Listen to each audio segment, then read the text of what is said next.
Pero I would not allow na itong Senado gagawin yung Kenkoy for the second time. Hindi ako papayag. Kung nagawa yung Kenkoy yung Congress, hindi nyo nirespeto, hindi ako papayag na gagawin nyo sa Senado. Na nag-hearing tayo and then next year, may mamamatay ulit. Mananagot ang LTO, HPG, DOTR. Maniwala kayo sa hindi. Hindi kayo pwede magsinungaling. Ayun, may video. Pinubide sa akin yan. Ang dami aksidente. Tapos sabihin nyo, wala namatay na bata. Meron, 7 years old. Paano ba naman maayos itong problema dito sa Boss Ironman kung mismo mga politiko kinukonsinti ito, kung mismo mga taga-HPG, taga-LTO, taga-TOTR kinukonsinti ito. Reckless, stupid, taddad ng violations. Endurance ride lang daw, pero obvious na ginagawang karera. Itong Boss Ironman, garapalan, beating the red light, okay lang. Nandiyan pa yung HPG, nandiyan pa LTO, nakatungangan, nakakursumano, paano? Wag kakasama LTO at saka HPG. Doon sa nagpa-register. Well, actually, si Senator Bato, no, was also a rider, participated doon sa last Ironman niya. Jeep, sabi niya, sumama ako sa Ironman pero sobra dami. Pati yung mga sasakyan. Naku, in-overtaken ako. Kaya sabi, hindi na ako magsama dyan, sabi niya. Tama ko ako, pati yung intonation niya. Thank you, Mr. Chair. Good morning, Mr. Chair, Senator J.V. Ejercito, and the resource persons and guests present. No life should be sacrificed under the guise of tourism and charity. Karamihan ng ating mga riders at motorists na ang pangunahing advokasya ay makatulong sa kapwa. I appreciate and laud your efforts. In fact, I strongly share in your advocacy to help our less fortunate brothers and sisters. Wala rin akong problema kung ang pagmumotosiklo ay nakatulong upang umangat ang ating turismo. Of course, why not? I recognize your efforts in promoting domestic tourism, with figures from the Tourism Promotions Board stating that approximately 1.9 billion pesos has been generated from 93 motor tourism events.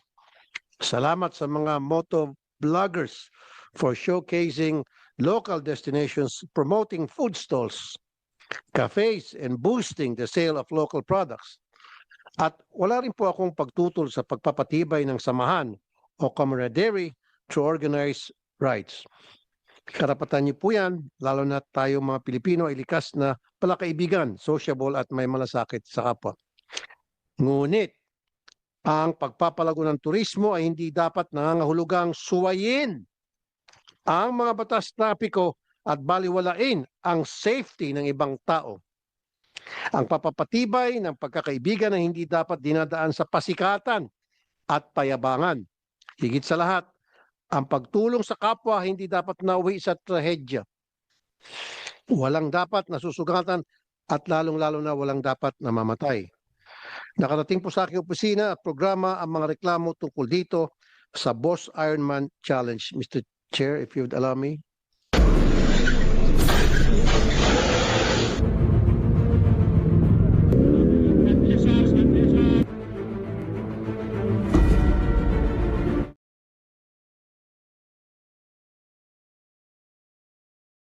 Sok sa ilalim ng bus ang rider, agad naman siyang isinugod sa ospital.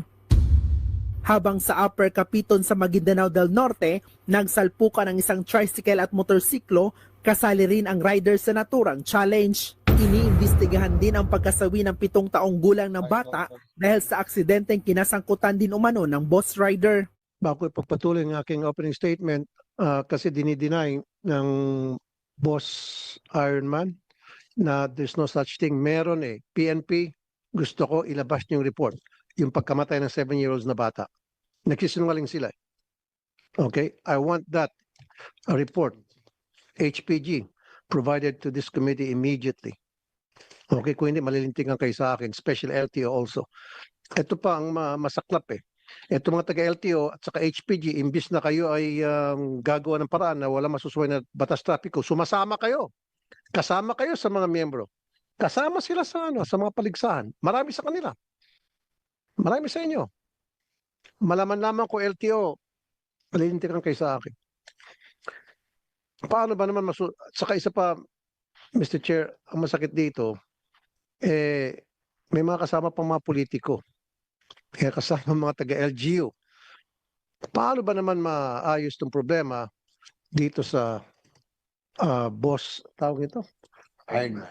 Boss Ironman, kung mismo mga politiko kinukonsinti ito, kung mismo mga taga-HPG, taga-LTO, taga-TOTR kinukonsinti ito sa ngalan ng makakalap ng boto pagdating ng eleksyon. Reckless, stupid, taddad ng violations. Endurance ride lang daw, pero obvious na ginagawang karera. Yun nga sabi kanina ni Senator Robin Padilla. Sa kabila ng pagdinig ng House noong 2024 tungkol sa issue ng Boss Ironman Challenge, ganito pa rin ang mga nangyari sa nakaraang linggo sa Mindanao. Kasi Mr. Chair, nag-post ako sa Facebook account ko na magkakaroon tayo ng hearing tungkol dito. May mga nagsabi, hearing na naman? Nagkaroon ng hearing sa Kongreso hindi niyo pa rin mabuwag-buwag yan. Marami mga nag-react, marami mga netizen ng galit. Huwag na lang kayo mag-hearing. Hindi niyo wala rin kayo magagawang paraan dyan kasi mga politiko kasama Kasi LTO kasama, HPG kasama Let's show to the people na may magagawa tayo this time around, Mr. Chair. Kasi nakaka-insulto, nag-hearing sa Congress, wala nangyari, may namatay pa rin. Ngayon mag-hearing tayo and then next year may mamatay ulit. Para tayong mga kengkoy dito ng dalawa. Para tayong itong committee natin, para mga kengkoy. Let's do something na hindi na dapat maulit to, Mr. Chair. I don't know kung ipagpatuloy ba. Kapag pinagpatuloy, ano mga gagawin sigurong mga palatuntunan na para masiguro wala namang mamatay. Pero for me, let's study it hard kung dapat ba ipagpatuloy ito o hindi. In the first place, there should not be a race. Our public roads are shared spaces not meant to satisfy one's own adrenaline rush.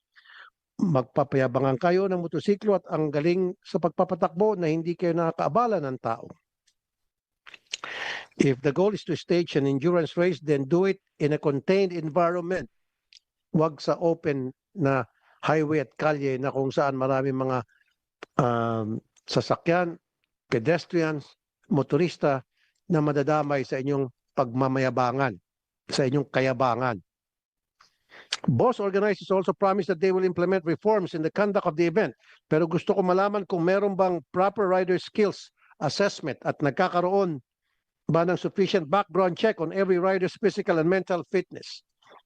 Kung sa running events at triathlon nga kailangan ng medical clearance ang mga participants, bakit hindi ito ipatupad sa mapanganib na Boss Ironman? Dapat mayroon ding close coordination ng LTO, PNP, LGUs at ng boss organizers. Siguraduhin may permits at may proper route assessments. Finally, dapat may transparency reports na pinapakita ang boss organizers sa mga participants. Saan napupunta ang pera na nililikom at totoo ba talagang para sa charity ito? Milyon-milyon ang nalilikom ng Boss Ironman at ang nakikita ko sa post sa kanilang page, barya-barya lang. Nagbibigay ng isang maliit na supot sa mga estudyante na kayang gawin to ng RTIA araw-araw nang hindi ako naghingi ng pera kanino man. Ayan Ayan. Yan bang 20 million? Yan bang 15 million? Yan na magbibigay sa mga estudyante, yan bang charity? Isang supot ng halaga, wala pa sigurong 200? Yan ba? Sus Maria Josep. Yan bang kapalit ng buhay ng maraming taong namatay? Yan bang kapalit na magkaroon ng maraming aksidente sa kalye? Yan bang kapalit para magkaroon ng maraming nagbabiolate ng traffic? Kung hindi natin may papatupad ang mga stricter guidelines na ito, we should stop and ban this activity. Pasensya na dun sa dalawa nandito ngayon. I'm doing this because I'm sick and tired of being sick and tired. Matagal na ito. Salamat ka, Mr. Chair, at inopen mo ito. Marami nang puput sa programa ko, nagme-message sa akin, talagang they want it stop. Kasi may namamatay. Pero kung wala sana mga namatay, wala sana mga aksidente, nobody cares. They will even welcome it. I myself, wini-welcome ko. Turismo, why not? Charity, of course, kahit na barya-barya ang binibigay nyo, okay lang sa akin. Pag walang namamatay, kaso maraming namamatay at saka ang reklamo, Mr. Chair, ng mga regular na mga motorista, pag kami hinuhuli, tinitikitan, pero pag yung boss Ironman, red light yan, talagang susuwungin nila, wala silang ticket, walang huli. Pero pag kaming regular motorista, kaming tricycle driver na mamasada, gusto namin kumita, nagbeating the red light kami, huli. Pero pag boss Ironman, sige lang ng sige, red light, binabastos. That's unfair. Dahil ba boss Ironman, nag-organize kayo ng samahan ng mga paligsahan, libre na kayo sa ticket? Hindi dapat. So kung gusto niyo magpagpatuloy ito, dapat walang mag-violate ng traffic. Walang mamatay, walang masugatan. Walang maging abala sa kalye. Kasi nakakaabala sila, Mr. Chair. Ang dami nila, libo-libo. Kung gusto niyo, diyan kay Soloneta, mag-ikot-ikot kayo for all we care. Sa isang, mag-arkila kayo ng isang farm, 20 hectares na farm, doon kayo mag-ikot-ikot. No problem. Magbanggaan kayo for all I care. Pero sa oras na lumabas kayo sa kalye at maraming namatay, maraming nasusugatan at nag-violate kayo ng traffic, no can do. Nakakainis na yan. I'm sick and tired of being sick and tired. It's been a long time, Mr. Chair. Buti nga, nagkaroon tayo ng hearing ganito, na people come to me. They've been complaining. Boss, bakit ganon? Even mga tricycle drivers. Pag kami nag-violate ng traffic rules and regulations, kapag kami nag-beating the red light, tinitikita kami ng traffic enforcers, kinukutongan pa kami. May kasama pang batok. Pero pag itong boss Ironman, garapalan, beating the red light, okay lang. Nandiyan pa yung HPG, nandiyan pa LTO, nakatungangan, nakakursumano, paano? Wag kakasama LTO at saka HPG. Doon sa nagpa-register. This is stupidity. Totoo to. It has to be stopped. Or, kung ayaw nyo mapastop, gawa kayo ng paraan na sumunod kayo sa batas trapiko. Hindi kayo above the law. Dapat wala na mamatay. Now, kung gusto na papatuloy, paliwanag sila, Mr. Chair, sa this committee, ano yung mga safeguards gagawin nila, mga guidelines sa kanilang mga members na para hindi na maulit itong mga aksidente, itong mga bala sa kalye, itong mga pag-violate sa batas, etc. etc. Otherwise, kung hindi na ma-explain na maayos, I would recommend sa LTO, HPG, DOTR, ipatigil. Hindi nyo patigil, kayo, malindikan sa aking pagdating sa committee ko sa public services. Malilintigan kayo DOTR. Unless kung magpaliwanag sila at magandang paliwanag at sumang-ayon si Mr. Chair, then sige. Pero kapag hindi, wala kayo may paliwanag na maayos, na guidelines na para mapaayos yung takbo ng inyong boss Ironman, then ako mismo ipupush ko stop to. Kasi ulitin ko naman for the second time, nag-hearing sa Congress. Mr. Chair, wala nangyari. After na mag-hearing, the following year, may namatay. O di parang ginawa niyo mukhang kengkoy ang Congress. Pero I would not allow na itong Senado gagawin yung kengkoy for the second time. Hindi ako papayag. Kung nagawa niyong kengkoy ang Congress, hindi niyo nirespeto, hindi ako papayag na gagawin niyo sa Senado. Na nag-hearing tayo and then next year, may mamamatay ulit. Mananagot ang LTO, HPG, DOTR. Maniwala kayo sa hindi. Thank you, Mr. Chair. Thank you, Senator Tulfo. Maraming salamat. At yan po yung nanggaling sa inyong pinadala yung mga videos at pictures no sa inyong pong programa. While kaya po ito na-refer sa Committee on Tourism because most of these events are supposedly tourism-oriented. No? Yun po yung talagang dapat.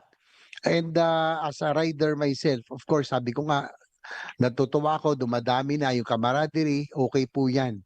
Kaya lang, I agree with you, Senator Tulfo, that we cannot afford to have fatalities every year or injuries. Hindi naman pwedeng nagsasaya or hindi naman sa nagsasaya, mayroon tayong proyekto o programa. Pero kung ito ay nakakagulo at nakaka-istorbo na sa mga komunidad at mayroon pang nakakalungkot kung may na-aksidente, pagkos kung may namamatay ay one life is priceless. Diba? Hindi pwedeng sabihin na natin meron tayong programa pero isang buhay. Wala hong ano yan, it's priceless. Hindi natin mapapalitan po ang isang buhay. So, gusto natin malaman saan nagkulang?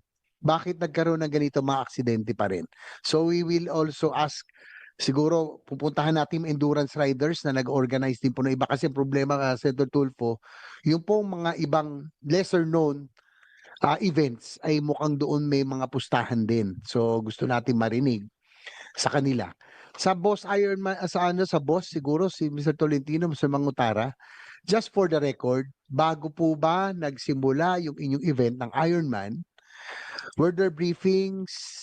Sinigurado nyo po ba na hindi ito karera? At dati kasi alam ko dati kasi meron mga first to arrive na nagiging bragging rights at nagpupustahan at nagyayabangan din ang ibang mga riders. So ngayon ba meron pa bang first to arrive? Meron bang oras pa rin? At saan kayo were you able to brief all the participants before the Boss Ironman started? Siguro marinig namin sa inyo. Pero Mr. Chair, makasingit, bago niyo sagutin, ito may Supreme Court decision. Hindi pa kayo off the hook yung organizer. Makinig ka. Abrogar versus Cosmos Battling, GR 164749- at March 15, 2017. Organizer of a fun-run event was held liable for negligently holding an event in a road open to the public where participants were hit by a jeepney. Similarly, kayo boss organizers may be held liable for all damages caused by the event they organize. Even if there is a waiver, still liable kayo because of the gross negligence, not simple negligence. Ibig sabihin, kayo mga organizers, pwede kayong kasuhan, pwede kayong makulong. Kahit na nag-waiver pa, kahit na humingi pa kayo ng waiver, Supreme Court, decision. Kahit pa pinagpirma nyo ng waiver, ito mga members ninyo, ng kamatay dyan, nagka-accident sa kalye, liable kayo. Makakasuhan kayo at makukulong kayo. Ayan, gagamitin to. So be careful. This is a Supreme Court decision.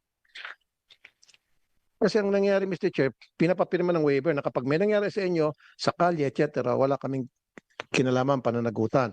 At ngayon, yung nakasagasa na member, rider, siya ang babayad dun sa nasagasaan niya. Kasi may insurance siya. Hindi. Ayon sa Supreme Court, ipaalam ko to sa lahat, kayo ang habulin. Kayo ang kasuhan, kayo makulong. Kasi tama nga yung sinabi ng marami, Mr. Chair. Dapat may screening dun sa mga rider. Saka dapat may disiplina. Saka dapat hindi nagbabiolate ng traffic rules and regulations. Sa pagmamadali kasi dapat walang contest, dapat walang premyo, etc. Pag sama-samahin yun, nagmamadali, ayun, nagkaka-aksidente. Kita niyo naman, hindi kayo pwede magsinungaling. Ayun, may video. Prinubide sa akin yan. Ang dami aksidente. Tapos sabihin niyo, walang namatay na bata. Meron, 7 years old. PNP, provide niyo sa committee na ito, yung 7 years old bata namatay. Kasi dinideny nila meron. So, yan lang Mr. Chair, paalala ko lang sa inyo na ngayon, pwede kang habulin ng mga nadisgrasya, ng mga nasira. Ipapaalam ko to sa buong Pilipinas na para yung gustong sampa ng kaso sa inyo, magsampa sila, tutulungan ko. Let's see. Hindi ako papayag. Sabi ko kanina, pinupuri ko kayo. Maganda yung advokasya ninyo. Tourism, okay. Charity, okay. Camaraderie, okay. Lahat okay. Pero sa oras na nag-violate kayo ng traffic rules and regulations, sa oras na naging pabaya kayo at maraming mga namatay na sugatan, ibang usapan na yan. Panagutan niyo yan. Kumikita naman kayo. Okay, one question. Magkano kinikita niyo every year sa registration? How much? Approximately. Yung registration po namin, Mr. Chair, is 8,000. And then how many registrants? About 925 po. 2,000 inaabot. No, 925. Sa Mindanao lang. Opo, Oh, doon po sa Pero nationwide, magkano inaabot? Meron akong information na umabot na 1,500 to 2,000. Pwera pa yung mga sasakyan, mga kotse na sinisingil nyo up to 15,000. More or less, naggawa kami ng research 16 million easily nationwide. Okay. Di ba? That's a lot of money. Sana pupunta. Kasi kung ito lang pagmamayabang nyo, kaya kong gawin to, hindi sa pagmamayabang. Almost every month ginagawa ko to nang wala akong kinukuhang pera kahit kanino. Ayan o. Isang eskwelahan tapos maliit na bag, wala pa siguro 300 itong laman ng bag. Di ba? Tapos magbibigay kayo ng mga yung batsa-batsa. Ginagawa ko to tuwing may calamity. At hindi ako nanghihingi ng pera kahit kanino man. Kayo by the millions, and then yan lang kaya nyo? Come on. Kapalit, maraming taong namatay, maraming mga nasugatan. Yan bang charity? But anyway, saan pupunta yung mga milyones nyo? Matanong ko lamang, sige. Saan pupunta? rough estimate, doon sa ginanap naming event sa Mindanao, no? Sabi ko nga po, Huwag lang po sa Mindanao, nationwide naman po kayo, di ba? Mga members lahat yes, nag-register. pero for this year po kasi yun lang po yung ginawa na. And last year po wala po kaming event. And the year before, saan pupunta? Yung 2024 po, napunta po yun sa charity. Magkano nga po naipon nyo noong 2024? During that time, I'm not the officer po. Kaya Huwag po, mo kayo mag-live. Naka-o-taking ka ba? Ano ba to? Hindi, huwag na mag-live kasi Nga pala, makakontempt ka rito. sorry, we forgot we went straight, Senator Tulfo. We asked the committee COMSEC to please ask everybody to take their oath. Can everybody please rise, Lahat po ng resource And persons. raise your hand, please? Right hand, please. Raise your right hand.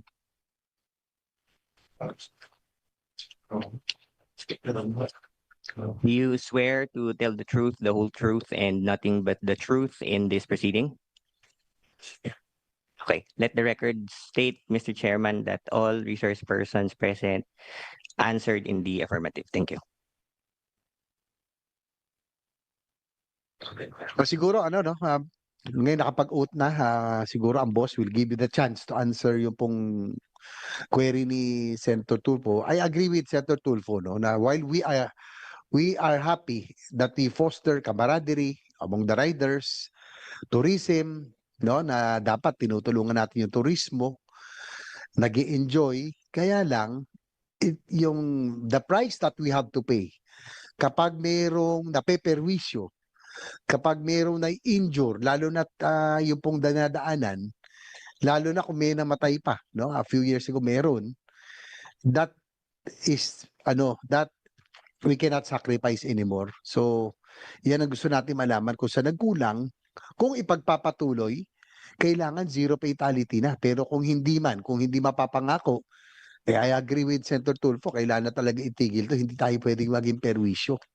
I'm a rider myself, pero tayo, dahil season riders tayo, dapat alam natin, may radar na tayo. Pagdating sa mga populated areas, dahan-dahan na tayo. Respetuhin natin yung mga lugar, kanila yan eh. No, yung mga tricycle, sabihin na natin, may mga maliliit na motor, nag-u-turn, nagagalit tayo, pero lugar na yan, tayo nakikiraan lang. Dapat respetuhin po natin, yan ang sinasabi ko. Kasi ang problema ngayon, Senator Tulfo, kasi sa dami ng mga bagong riders mula nung pandemic, alam ko yung Boss Ironman noon, 200 lang participants. Nung nagsimula yan, 300. Controlled, manageable. Kaya lang nung dumami na ang riding community, lumaki na, naging 1,000 na, 1,500. So siguro doon dapat ang tignan, no, yung participants at yung mga bagong riders, no, na hindi pa experienced. Kasi pag matagal ka na riders, alam mo na kung saan yung may radar na tayo eh. Pag talaga populated area, talagang dahan-dahan tayo dahil lugar nila yan eh. Nakikiraan lang tayo. Tsaka yun po, siguro, tama, I agree with you, Senator Tulfo. Maganda nga yung hangarin natin, pero kung meron namang mamamatay, may mapiperwisyo tayo, this is not worth it anymore. Sige, Mr. Siguro, Mr. Chair, may dagdag ko. Dapat kung gusto nyo, na ipagpatuloy yan, pero maging stricto na masyado. Otherwise, papahinto ko to. Halimbawa, screen nyo lahat ng mga members, lahat ng sasali. Make sure na siya walang traffic violation. Eh, baka mamaya, tad-tad ng traffic violations, kaskasero. Yan yung siguro yung mga nagbibiting the red light. Yan yung nakakasagasa ng mga pedestrians. No, those kind of things dapat i-consider. Hindi tanggap kayo ng tanggap basta't kumita ng registration na 8,000. Hindi pwede na yung ganon. So, Pero maganda rin, Sir Tutulpo, yung merong years of experience. Kasi nga po, yung problema dyan, yung mga na-aksidente, yung mga baguhan medyo mainit pa. Ganon talaga, pag baguhan ka, mainit. So, dapat siguro nagkaroon ng ganon, na screening. I agree. and Sige. lastly, Mr. Chair, eto nag-hearing tayo, Senado. And then, igugo natin sila. Next year, gugo sila. May namatay na naman. May mga aksidente naman. Para tayong kengkoy dalawa dito. Pagtatawanan tayo, tapos sila halakak all the way to the bank. Kumita na silang milyones. Tayong dalawa, ginawang kengkoy. Kaya nga sabi ko, hanggat hindi sila mapakita ng napakagandang guidelines o programa na talagang wala na aksidente, I will not allow you.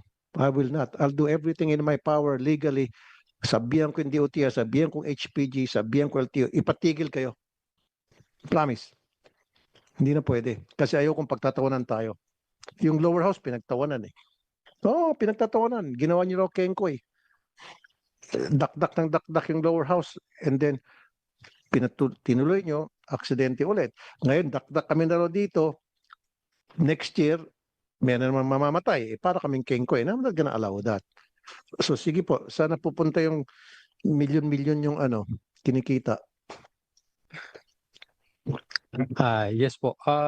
Nung 2024 po, I was not an officer of the club. So hindi po talaga ako very knowledgeable. Pero may karapatan ka malaman, may authority ka malaman na magkano ba kinikita ito. Kasi when you become the president or what do you call it, president, then of course you have the right and the authority to look at the records and to look at the documents about even the history of Boss Ironman na wherein you take over as the president. Hindi ako maniniwala, upo ka lang dyan, wala ka. Siyempre, pag upo ka niyan, huwag natin maglukuhan, sir, Mr. Tolentino. Pag upo ka niyan, sasabihin mo, magkano ba yung last year ang membership na nag-sign up? Magkano bang kinita natin? Of course, meron kang ganong data. Huwag niyo na po akong biruin. Alam niyo yan. Gusto ko lang malaman, huwag ko tayo magsinungaling dito. Magkano po yung kinita nyo noong 2024? Na registration, membership and all. Kasama na po yung mga kotse kasi ang kotse ata mas mahal. Magkano po? Last year po ang car, I think over 10,000. 10,000 Opo. pesos? Opo. Ang kinita nyo? Hindi, over 10,000 po yung registration. 10,000 registration. Sa car, Sa car po yun, 15,000. Sa car po, over Okay. 10,000. Pero yung motorcycle po. Okay, mas- good. 10,000 times 8,000. How much is that? Saan po yung 8,000? Sabi mo 10,000 yung nag-register, di ba? Ay, Mag- hindi po. 10,000 po. Last year po, noong 2024, ang registration po ng per car is about 10,000. Per car. Ilang car na nag-register? Last year po, kung hindi po ako nagkakamali, siguro mga over 50. 50. Opo. Sige, times nyo. Tapos magkano yung sa mga motor? Yung sa motor po, last 2024, I think 7,500. 7,000. Opo. So 7,500 times 20, times 8, tama? 8,000 yung registration. Ay, hindi po. Hindi po. Magkano registration? Ang registration po, 2024. 2024, kung hindi po ako nagkakamali, I'm not sure lang po doon sa record. Mga about 1,500 to 1,600 riders. Opo. Oh, bakit riders? Riders, opo. 1,500 to 1,600 riders.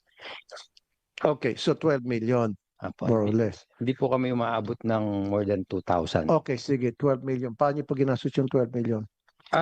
Well, siyempre po, nilalabas po doon yung gastos. Ano pong ginastos nyo dun? Katulad po nito, no, bibigay lang po ako ng example for this year, yung 2026 po sa Mindanao. Hindi po, sa 2024 na lang po muna. Kasi yan, 12 million, galing na mismo sa'yo. 12 million ang kinita. So, saan napunta yung 12 million ang kinita ng 2024? almost similar din naman po yung gastos kasi po ito. Kaya nga po, sige po, ano pong mga gastos ang Okay. bawas? Doon po sa registered participant namin, katulad ngayon, 925. Ang Sir, doon na muna sa 12 million, i-breakdown niyo po yung 12 million. well, ginagastos po yon sa sa yung stage setup, no? Saan po stage setup? Opo. Okay, magkano po yung stage setup? Ah, Hindi pa kasama yung mga sponsors, ha? Di ba? Marami mga sponsors. Magkano kinikita niyo sa sponsors pa lang? So 12 million yung sa registration lang. Sige, conservative yun. Sa sponsors, magkano kinikita niyo? Sir, huwag kayo magsinungaling kasi I can get that data, ano? At kapag sa susunod patawag kita, pakukulong kita doon sa baba. opo. I promise you. I promise you. So don't lie kasi Wala po kasi akong direct knowledge since nung 20. ilan ang ano nyo, Hindi po sponsors? kasi ako. Ilan ang sponsors nyo? I can say right now po, ang sponsors po namin is mga about 4 to 5 sponsors. How much per sponsor ang binabayad? Depende po sa Sige nga, sponsorship give nila. me a ballpark figure. Just a ballpark figure po, nagre-range po ng mga about 500 to 500,000. 1 million. Ganun po. Okay, conservative, 500. So ilan yon? 5. Opo. So 2.5. So 12. So 15 more or less. Yung 2024. Ngayon, stage, sabi mo, magkano yung stage? Dito po Kasi ginagawa nyo itong racket eh. Tapos at the expense of many people getting injured and namamatay pa. Sige po. Stage, magkano po yung stage? sinasabi ko nga po, unfortunately po, wala po akong direct knowledge ng 2024. Pero Sige, stage. Ano pa po bukod sa stage? Ah, Stage siguro sabihin ko 20 mil. Stage. hindi po, medyo malaki po yung gastos po talaga. Doon Oh, sa- Sabihin natin 300,000. 300,000. Ngayon stage. po kasi yung stage, Oh, sige, 500,000 stage. Sige, Malaki. ano pang iba? malaki po talaga. Malaki, 500,000 stage. 1.6 million po yung... Grabe naman yung stage mo. Di po, Boss, pati po lights and sounds po yon lahat po ng... boss, ako, di ba nung kampanya, nung nag-ano ako, wala pang 500,000, nag-set up ako ng pagkalaki lang stage. Kompleto pa, may banda, may ilaw, lahat. Yun, 500,000 lang ginastos. yun po kasi yung siningil nung organizer namin for about 3 days event. Halos 3 Okay, days. po. sige, 1.6 million. Okay, saan pa po yung iba? Tapos meron po kami dun sa Saan? insurance. Insurance? Yes. Oh, bakit yung mga nadisgrasya, binabayaran nyo ba? Yung mga nasagasaan? Yung mga tricycle na nasira ng mga rider ninyo, binabayaran nyo ba? Yes po. Pinapagamot po namin sila in advance habang hindi pa nakiklaim yung insurance. At yung iba po, tulad nga po na nasabi ko kanina, yung nasirang motor, pinalitan po namin. So magkano po yung sa insurance? Malit lang naman po sa insurance. Nasa, kung po ito. Salvate lang po. I'm sorry po pala, correction po. Yung cost po per rider, binasi po, hindi po pala 1.6, sorry na. Yung cost po namin per rider is 1,678 para sa stage per rider. Sa WRU po is 243.24. Sa insurance is 125 pesos per rider.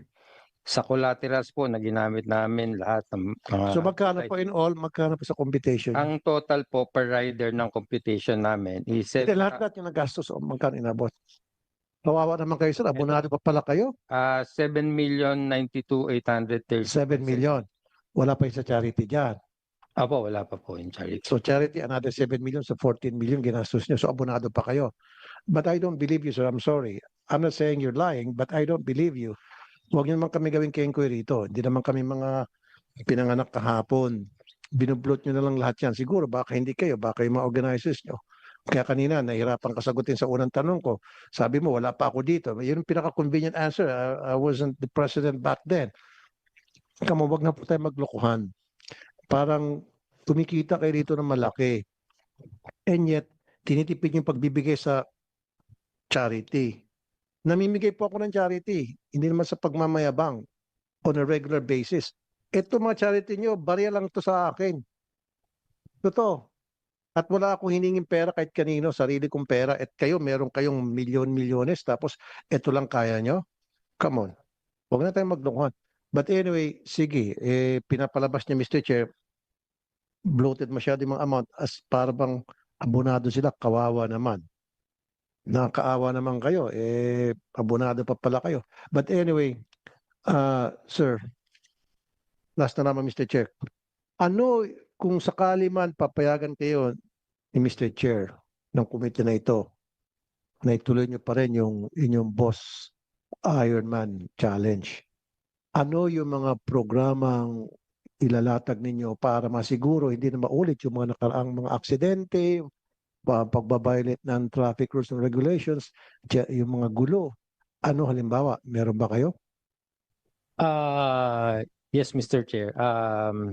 Just in case po na sakaling mag-decide kami na ituloy ang Ironman for next year or for some time, no? Gagawin po namin will be talaga pong we need to sit down with first with the LTO, with the PNP, with the tourism board. Lahat po siguro ng concerned agencies kailangan upuan to kasi talaga pong hindi namin magagawa ito nang kami lang ang magtatrabaho. So lahat po ng inputs na manggagaling sa mga government agencies, especially LGUs and mga national government concerned, talaga pong kailangan i-implement. No, implement natin kahit it could be harsh pero kailangan po nating i-implement para lang po to ensure yung safety ng rider and public. Dahil kami po sa boss, talaga pong napakasakit sa amin na mayroong isang namatay na rider, no? It's very unfortunate. Hindi namin inaasahan. Kala namin kasi na sa 2 taon na nawala yung Ironman, ginawa na namin lahat ng kaya namin gawin. Alam naman po ni Senator JV yan, para ma-ensure yung safety ng rider and public. And I'm sure yung government agencies na nilapitan namin, national government agencies and local government agencies, they did also almost, I think more than enough sa kaya nilang gawin just to ensure riders safety at pati ng public. However, talagang accident happens. Pero yun po yung masakit dun merong aksidenteng nangyari. So kung sakali pong papayagan pa kami na ituloy ito, I will guarantee, or perhaps the next board will guarantee, that we will do this sitting down with all government agencies, local and national, just to ensure na safe ang rider and public and talagang nakapokus on motorcycle tourism. Yan po yung balak namin gawin just in case we will be allowed. Before to thinking of motorcycle tourism, think of the safety of the people na sa kalye, sa kalsada, yung mga rider, yung mga pedestrians. Think of the safety before tourism. Secondary lang tourism. Siyempre, kahit na ilang pang ipapasok yung kita sa tourism, it doesn't equate to the number of people na namamatay na aksidente. Okay? So very important yan. Ngayon, kung ipagpapatuloy nyo, pag-aral nyo siguro mabuti. At saka ang suggestion ko, i-out nyo na muna sa membership yung mga police, LTO, even politicians. Sorry, Senator JV, Mr. Chair. Kasi kuminsan pinagmamalaki nila yan Di ba? Hindi na ako magbanggit. May mga senador, may mga congressman. Siyempre kasama. O, di ba? Siyempre, pagmamalaki nila yan. Di mas... tataas yung tataas yung membership. Kasama ba si Oh. Hindi nga dapat, bawal na yung politicians. Bawal na yung government officials, bawal na yung mga taga-law enforcement, bawal.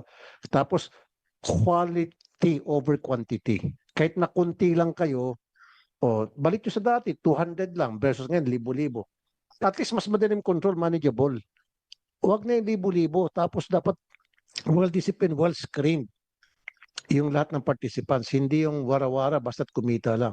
I don't know, but siguro next year, hindi muna. Baka after 2 years, pag-aralan nyo muna mabuti. You sit down with all the law enforcement agencies, national, local, and kasama si Mr. Chair na siya talagang professional na rider. Pag-usap-usap. Yun lang po siguro, Mr. Chair. Thank you, Sir Tutful. Actually, si Senator Bato, no, was also a rider, participated doon sa last Ironman bago ito nagkaroon ng hiatus no na 2 years. Pero yun din sinabi niya, Jeep, sabi niya, sumama ako sa Ironman pero sobra dami. Pati yung mga sasakyan. Naku, in-overtaken ako. Kaya sabi, hindi na ako magsama dyan, sabi niya. Tama ko ako, pati yung intonation niya. Siguro yan ang mga dapat gawin. Probably, tama kayo, Senator Tulfo. Limit already the participants and screen them properly. Ang ano talaga rito yung mga baguhan yung mga non-experienced riders. I think they're the ones that are involved in the most accidents, no? So si Senator Bato mismo, who was part of that, nag-complain noong huli niyang Ironman, sabi niya na siguro sa dami, Senator Tulfo, sa dami. Nagsabi sa akin na hindi na siya sama kasi nga daw, ang gulo sa sobrang dami, sa starting point pa lang. Yun yung sabi niya that time. No? So siguro yun lang, at least take this all with a grain of salt para kung sakali papayagan ulit, i-take note para hindi na maulit-ulit. No? Sabi ko nga sa Senator Tulfo, tama yun, nakakatulong sa turismo, sa ekonomiya, local economy, camaraderie, pero one life is really priceless. Mahirap, hindi na natin pwedeng palitan yun 'Di ba? 1 or 2 lives, fatalities, no? Napakahirap. Hindi mo pa mabayaran at hindi mo mapapalitan yun. Yun lang, no? So siguro quickly, no, we will go to the organizers ng mga ibang endurance race, no? Kasi ito yung Senator Tulfo. Parang dito nagkakaroon ng pustahan kasi yung Boss Ironman, kilala ito Pero yung mga lesser known endurance races, dito ko nababasa sa social media, nagkakaroon sila ng hamunan at minsan pustahan. So we will go to them. Siguro quickly lang si David Duting, organizer nung mga Philippine Loop na Loop PH, no, na sa mga PMT rides. Nagkaroon din ng problema noon nung umpisa, nagkaroon ng sa Bohol, 'di ba? Naalala ko noon, Correct. nagkaroon din ng fatality noon, but after that, there were already 4 loops or 5 loops that happened na 0 incidents, 0 fatality na. So ano bang ginagawa ng Loop PH in organizing, bakit wala nang naging incident or accidents Right. after that Bohol incident? Nagkaroon din naman, no? Yes. For the record. Pero after that, parang naka-4 o 5 na, walang incidents Right. Mr. Chair, first and foremost, good afternoon. Senator Tulfo, good afternoon. My name is David with Loop PH Ride Tour Explorer. Yes, in 2024, during our Bohol Loop, we had also the unfortunate incident. One of a local also passed away from our event. However, then after, we've created a more strategic plan and execution on how we can execute more of our events, starting off with partnering with different motorcycle training institutions to help promote safety riding, as well as better communication and coordination with LGUs through the national offices as well, with the DOT national to the DOT regional offices, as long as the Tourism Promotions Board for the Philippine motorcycle tourism. To be honest, Mr. Chair, our coordination starts from the head, even up to the barangay level, to further avoid these type of incidents. And also siguro, no, ay hindi naman nagkulang yung mga organizers. I know for a fact na naging malinaw laging, this is not a race. Yes, Mr. Nakalagay Chair. doon sa mga 'di ba? Ginawa na rin sa huling Ironman niya, no, na this is not a race, ginawang maliwanag na hindi na magkakarera, no more. Wala nang first to arrive, 'di ba? Tama, dapat yun yung mga Pero yung David, siguro sinasabihan yung participants na pag merong reckless, overspeeding, 'di ba meron kayong app, no? Yes, Mr. Pag Chair. nakita, agad-agad tatanggalin na sila, no? They will be disqualified. They will not be allowed to participate anymore in that particular loop or any other loop. Tama ba? Yes, Mr. Chair. Since 2021, when we started Loop PH, we were able to develop our own in-house app that can help us Monitor ba niya yung speed, speeds, yes, yung, their locations as well. location? I think dapat mag-app based na talaga lahat. No, let's take advantage of technology para ma-monitor Yes, Mr. yung Chair. mga Can you monitor overspeeding and yung mga nagre-reckless riding dyan? It can be done through the Overspeeding. app, Mr. Chair. However, yung because of geotagging on locations, minsan kasi hindi po kagad-agad nababasa ng app kung gaano kabilis tumatakbo ang isang rider. This is where road safety marshals can actually be of help. While tumatakbo po ang mga convoy po namin ng mga motor, these safety marshals act as or helps us police Hindi, kasi on the nung ground. umpisang sumama ako dyan sa Loop PH, hindi naman lahat sinasamahan ko, no? Selected. At first, nung mga una, may mga makukulit din eh. Yes, No? Mr. Chair. Nung first loops, no? So then you implemented, became stricter, no? Na sinabi, huhulihin nyo, may mga HPG on standby, marshals. Correct, Mr. Chair. Ang tanong ko lang, were you able to apprehend? Meron ba kayong dinisqualify na binan na? Yes. Meron? How Marami many na po kami. riders? If I'm not mistaken, we've already banned more than 26 riders nationwide since our events are nationwide, has a nationwide reach. Sino um, mga huli? Ano eh, chill na talaga eh. Sobra po, yes. Talagang bagal na, no? Correct. Minsan, kasi kami ni Jet, dahil hinaano kami, we passed them, pero talagang chill ride na, yung pace. Correct, Mr. Chair. Actually, since 2022, during our Cebu Negros loop, we've also activated or requested the assistance of both regional LTO and regional highway patrol group to help us enforce PD 96 and RA 4136.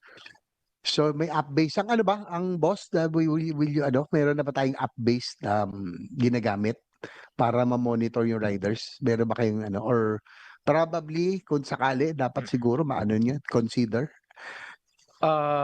Yes, meron po yung WRU po na yung Where Are You na app. Ginamit niyo to nung huli. Yes, opo. Ginamit po namin to determine yung location ng Hindi, pero mga dapat yung ano, participants. sa bagay makikita niyo from point to point eh kung talagang speeding, di ba? Yung speed niya next time dapat siguro tulad ng ginawa ng Loop PH, there were 26 riders that were banned, no, at outright hindi na pinaasama Yes, sa loop Mr. na yon and banned. Dapat ganun ang ginagawa para sa susunod. At least maninim ano na, hindi na mag-aabuso. Diba? Anyway, we'll go first to ano itong mga smaller events, hindi naman smaller but other lesser known events kumpara sa Boss Ironman. Yung Bagani Adventure Quest Rally, Jason Omangayon, is he still online? Scooter King Mindanao, Rocky Padrones, sino ba nandyan? Davao de Oro Motor Ride, Richie Hermia, Mangyan Motorcycle. Meron pa bang online sa kanila? Siguro, sino mauna? Mr. Rocky Padrones ng Scooter King Mindanao. Mr. Rocky Padrones. Wala? Sino pa bang naka-online? Secretary. Good noon po, Mr. Chair. Yes, Rocky Padrones, kayo po sa Scooter King Mindanao? Yes po, in behalf of my team po, courtesies to you, our Chairperson, Committee on Tourism, Senator J.V. Ejercito. Thank you, Rocky. Sa amin naman po, Your Honor, is we entertain talaga po yung tourism and to also to expose the wide roads, lalong-lalo na po dito sa Mindanao. And sa amin naman po, we take measures to ensure that the endurance itself or the tourism itself is exposed po. Before naman po nagdadyan po sa event po namin, we take ride briefings before the ride itself mag-start. And we make sure po na lahat po ng magiging checkpoint is a tourist spot. It's one of the requirement po sa next checkpoint, which is yung sa finishing grid na po. And sa issue naman po doon sa pustahan, we don't tolerate money or any kind of involvement of money sa aming event. Kasi nga po, meron po kaming ina-implement na time limit po every checkpoint for every picture spot para po malimit po yung mga riders po na mabilis po magpatakbo. That's all, Mr. Chair. Thank you. Rocky, tanungin ko lang, ilan beses na kayo nag-organize ng gantong mga events? Anong tawag nyo rito? Endurance challenge din ba ito?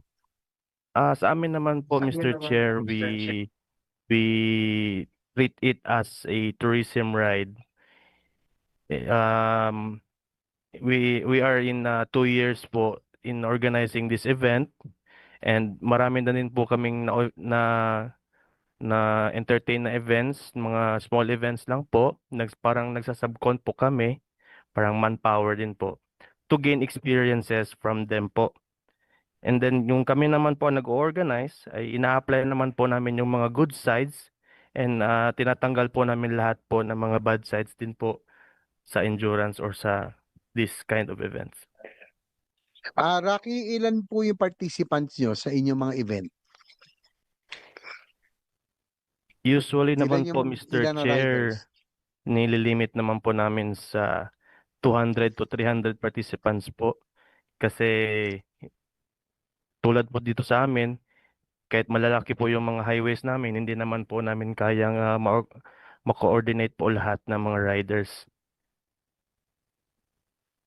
Tanong ko lang, doon sa 2 taon kayo yung nagsagawan events, any incidents, accidents, fatalities, meron ba namatay o injured lang?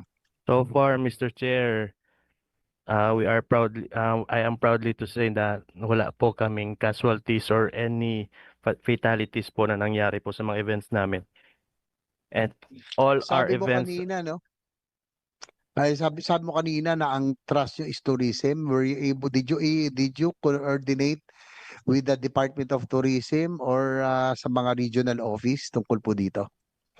yes, Mr. Chair, lahat po ng madadaanan po ng mga checkpoints or mga tourism spots ay closely coordinated po sa mga local tourism offices po.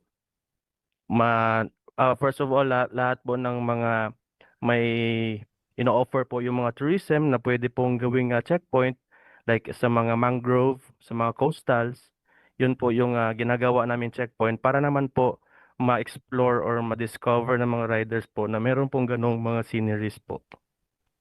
Okay, salamat, Rocky. Yung pong Bagani Adventure Quest Rally, Mr. Jason Umangayon.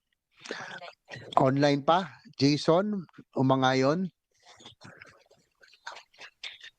Jason Umangayon. Bagani Adventure Quest Rally. Sino pa ba nasa online? Ayan, no? Bagani Adventure Quest.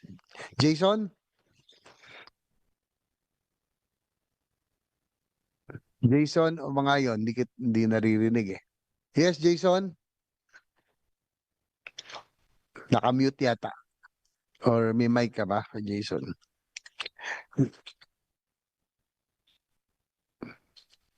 Jason? Naririnig mo ako, Jason? Kayo na lang, wala siya. Ha? Wala kang audio, yung mic mo, naka-on ba? Yung audio na lang. Wala pa rin eh. Balikan namin kayo, Jason. Paki-ayos yung audio ni Mr. Jason Bangay. Jason Umangayon. Hindi kita marinig. Babalikan ka namin ha. Si Davao de Oro Motor Ride, Mr. Richie Hermia. Andiyan ba Richie Hermia? For yung Mangyan Motorcycle Endurance, Mar de la Cruz. Jason, wala pa rin? Walang audio? Paayos natin si Jason. Andiyan na siya eh. Log out ka muna, Jason, tapos log in para magka-audio. Log out, tapos log in. Yung iba, Secretariat, sino yung naka-online pa? Si Richie Hermia ng Davao de Oro or Mar de la Cruz ng Mangyan Motorcycle. Are they still online? Wala pa? Siguro habang inaantay natin mag-online yung mga nandito, take advantage natin. Si Ande Fernando Espiritu ng Ka-Riders. Meron ba kayong position tungkol dito or ano bang ano nyo rito? Kayo ba organizer o meron na kayong position about advocacy is? Yeah. Siguro si Eric Lasarte and then Jobert Bolaños o Motorcycle Riders Organization and then Nick Fuentes mamaya, no? Para yung mga ibang position ng mga motorcycle riders. Sige po, good morning po. Eric Lasarte, Chairperson of Philippine Advocates for Road safety. Road Safety. Okay po. So magandang hapon po everyone. So sa amin po on the part of Philippine Advocates for Road Safety. Ang position po namin dito kasi dahil nga dun sa increasing numbers of road fatalities po natin, no? At globally and sa case din natin sa Philippines, alam na po naman natin na steadily increasing, no, every year around 12,000 ang namamatay po sa kalsada natin, no? At for the information of everyone ho, ang Philippine government natin para ma-address ang problema sa mga road crashes and road fatalities ay meron po tayong Philippine Road Safety Action Plan, no? Yung PRISAP po. So ang stand ho namin ay dapat mag-adhere tayo, mag-stand tayo dun sa plan ng Philippine Road Safety Action Plan. No? Particular here dun sa mga 5 pillars po ng road safety in relation po dun sa nakikita nating event ng endurance o ng motorcycle racing ay nakaka-apekto ito doon sa in terms of safer roads and mobility ng mga tao po, no? Ibig sabihin, ang paggamit po ng public roads, no, dito sa ganito pong klaseng mga event, mas mataas, mas mabilis ang pagtakbo sa kalsada, maraming